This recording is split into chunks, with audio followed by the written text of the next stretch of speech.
बच्चों आज हम लोग इस वीडियो में बात करेंगे डिस्काउंट निकालना, यानी कि हम लोग डिस्काउंट को कैसे निकालना है ना। तो यार एक ये बहुत ज़्यादा इंपॉर्टेंट टॉपिक भी हो जाता है, क्योंकि आप लोग अपना डेली लाइफ में इस तरीके की चीज़ों का यूज़ करते हो है ना। जैसे आप लोग मार्केट जाते हो, वहाँ से कोई वस्तु आप लोग परचेज करते हो जिस पर डिस्काउंट दिया हुआ होता है, तो आप लोग पैसे कितने पे करने हैं वो आप लोग एकदम से पता नहीं लगा पाते हो है ना। तो आज हम लोग वही चीज़ को इस वीडियो में सीखने वाला है। तो यहाँ पर देखो, फॉर एग्जाम्पल मैंने एक क्वेश्चन लिया है कि किसी शर्ट का मूल्य 799 रुपीज़ है ना। मान लिया उस शर्ट का मूल्य जो है 799 है, जिस पर 20% का डिस्काउंट है। तो उसका कुल मूल्य बताइए। कुल मूल्य कहने का मतलब ये है कि आप लोगों को 20% हटा करके कितना रुपए उसको पे करना पड़ेगा है ना। तो यहाँ पर देखो, सबसे पहले हम लोग को ऐसे क्वेश्चंस करने के लिए क्या करना पड़ेगा, जितना भी हम लोग को मूल्य बताया जाए, यानी कि जैसे दुकानदार ने हमसे बोला कि 799 रुपए है, तो हम लोग को उस 799 का सबसे पहले 20% निकालना पड़ेगा। यहाँ पर 20 दिया है तो 20% निकालेंगे हम लोग है ना। तो यहाँ पर देखो 799 का सबसे पहले हम लोग 20% निकालेंगे। 799 का 20% है ना। अब इतना निकालने के बाद हम लोग परसेंटेज को कैसे निकालते हैं वो आप लोग यहाँ पर देखो।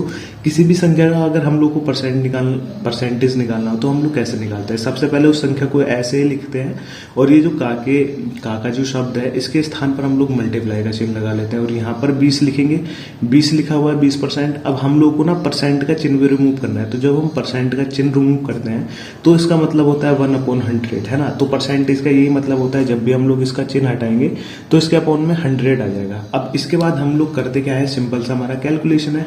तो यहाँ पर एक 0 से इस 0 को काटेंगे, और यहाँ पर 2 से इस 10 को काटेंगे 5 बार। तो हमारे पास जो आएगा 799/5, और ये आप लोग का कैलकुलेशन है। तो यहाँ पर हम लोग यहाँ पर 799 को 5 से भाग देते हैं, तो 5 एकम 5 हो जाता है हमारा 2, और यहाँ पर 29। तो 5 पंजे कितने होते हैं, 25 होते हैं। तो यहाँ पर 4 बचता है, और यहाँ पर फिर से हम लोग 9 को उतारते हैं, तो 5 नम 45 होते हैं हमारे पास। तो यहाँ पर 45 उतारेंगे, और यहाँ पर 4 बचेगा हमारे पापास। यहाँ पर हम लोग पॉइंट लगाएंगे, और यहाँ पर 0 बढ़ाएंगे, तो 5 × 40 है ना। तो यहाँ पर जो 799 का 20% आएगा ना, वो आएगा 5159.8, यानी कि 159.8 रुपए इसका आप लोग को देना नहीं पड़ेगा है ना। कहने का मतलब ये है 799 से आप लोग को 159.8 रुपए निकाल लेने हैं, और जितने रुपए बचेंगे आप लोग को पे करना है। तो यहाँ पर लिखेंगे हम लोग कुल मूल्य। तो यहाँ पर कुल मूल्य को लिखेंगे हम लोग, जिसमें से हम लोग कुल मूल्य हम लोग ऐसे निकालेंगे, इस 799 रुपए में से इस 159 जो कि हमारा 799 का 20% आया था, उसको हम लोग यहाँ पर घटा देंगे, और घटाने पर जितने भी रुपए आएंगे हम लोग उसको लिख देंगे। तो इसको यहाँ पर घटाते हैं, तो 799 से जब मैं माइनस करूंगा 159.8 को, तो कितना आएगा। यहाँ पर हम लोग पॉइंट लगा लेंगे, और यहाँ पर 0। अगर किसी संख्या में पॉइंट नहीं है और आप लोग पॉइंट से किसी संख्या को घटा रहे हो, तो उस संख्या के पीछे आप लोग पॉइंट लगा सकते हो, बट आगे नहीं लगा सकते। जैसे आप लोग यहाँ पर कॉन्सेप्ट समझते हैं, मैंने यहाँ पर पॉइंट लगाया। पॉइंट का मतलब ये तो है, अगर मैं पॉइंट को उड़ाऊंगा तो यहाँ पर 0 आ जाएगा अपोन में जितनी संख्या होगी, तो एक 0 से ये कट जाएगा। तो मेरा ये तो आंसर तो यही रहने वाला है ना। तो इस तरीके से तो यहाँ पर हम लोग इसको माइनस करेंगे, तो यहाँ पर कितना आएगा देखो, यहाँ पे 10 हो जाएगा। ये यहाँ से हम लोग एक हासिल लेंगे, तो 10 में से 8 हो जाएगा, तो कितने बचेंगे हमारे पास 2 बचेंगे।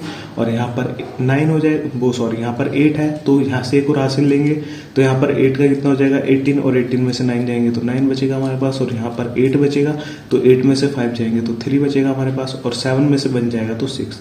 अब यहाँ पर हम लोग एक चीज ध्यान रखेंगे, पॉइंट के बिल्कुल नीचे हमारा पॉइंट आना चाहिए। जैसे यहाँ पर पॉइंट था तो यहाँ आ गया, अगर यहाँ पॉइंट होता है इस संख्या में, इन नंबरों के इधर, तो हम लोग यहाँ पॉइंट लगाए थे। तो अब जो हमारा कुल मूल्य आएगा, यानी कि हम लोग को जितना भी रुपए देना है उस दुकानदार को, वो आएगा 639 रुपए है ना। 799 से हमको 639 रुपए उसको पे करना है, और इतना रुपए अपने पास बचा लेना है 799 रुपए का है ना।